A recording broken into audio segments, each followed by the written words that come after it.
Hi friends, ഞാനിന്നിവിടെ അയലയും കൂന്തലുമാണ് വാങ്ങിയത്. അപ്പോൾ കൂന്തലെന്നോ കണവയെന്നോ നിങ്ങൾ എങ്ങനെയാണ് പറയുന്നത് എനിക്കറിയില്ല. ഇവിടെ കൂന്തലെന്നും പറയും, കണവയെന്നും പറയും.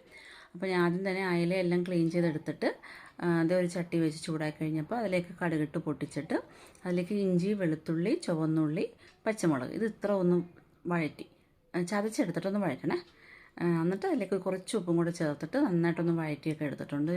എപ്പോഴും വെക്കുന്ന രീതിയിൽ നിന്ന് വ്യത്യസ്തമായിട്ട് ഞാൻ വെക്കുവാണേ. പിന്നെ അതിലേക്ക് കുറച്ച് തേങ്ങയിലും മഞ്ഞൾപ്പൊടിയും മുളക് പൊടിയും കൂടെ അരച്ചിട്ട് ആ അരപ്പും കൂടെ അതിനകത്തോട്ട് ചേർത്ത് അതും കൂടെ ഒന്ന് ഞാൻ വഴറ്റിയെടുത്തിട്ട് പിന്നെ ആവശ്യത്തിന് വെള്ളവും കൂടെ ഒഴിച്ചു കൊടുത്തിട്ടുണ്ട്. അത് എപ്പോഴും ഞാൻ ഇങ്ങനെ അല്ല വെക്കുന്നത് കേട്ടോ. പിന്നെ കുറച്ച് പച്ചമാങ്ങ ഇട്ട് കൊടുത്തിട്ടുണ്ട്. എന്നിട്ട് മൂടി അങ്ങ് വെക്കുക തിളക്കാനായിട്ട്.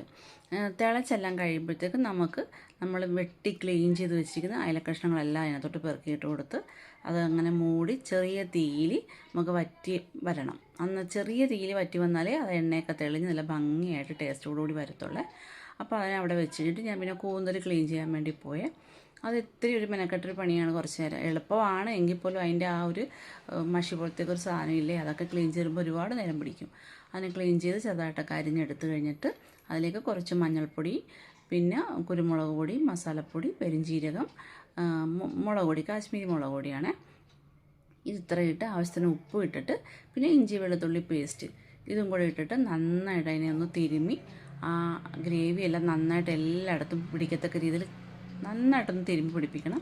ഒരു അരമണിക്കൂറൊക്കെ ഒന്ന് റെസ്റ്റ് ചെയ്യാൻ വെച്ചിട്ട് അതിനെ ഞാൻ എൻ്റെ കുറച്ച് പോർഷൻ എടുത്തിട്ട് ഞാൻ അതിനെ എണ്ണയിലിട്ടങ്ങ് മൂപ്പിച്ച് വറുത്തെടുക്കുമായിരുന്നേ.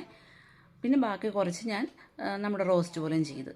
അപ്പോൾ ആദ്യമായിട്ടാണ് ഞാനിങ്ങനെ വറുത്തെടുക്കുന്നത്. ഞാനിങ്ങനെ വറുത്തെടുത്തിട്ടില്ല, പക്ഷെ നല്ല ടേസ്റ്റ് ഉണ്ടായിരുന്നു വറുത്തെടുത്തിട്ട്.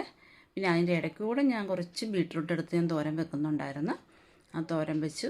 അപ്പോൾ എൻ്റെ ഇന്നത്തെ ഉച്ചക്കത്തെ ഊണെന്ന് പറയുന്നത് അയലക്കറിയും ബീട്രൂട്ട് തോരനും കണവ വറുത്തതും കണവ റോസ്റ്റും പിന്നെ കുറച്ച് അച്ചാറും ഉണ്ടായിരുന്നു. അപ്പോൾ എല്ലാ കൂട്ടുകാർക്കും ഒരു ശുഭരാത്രി നേരുന്നു.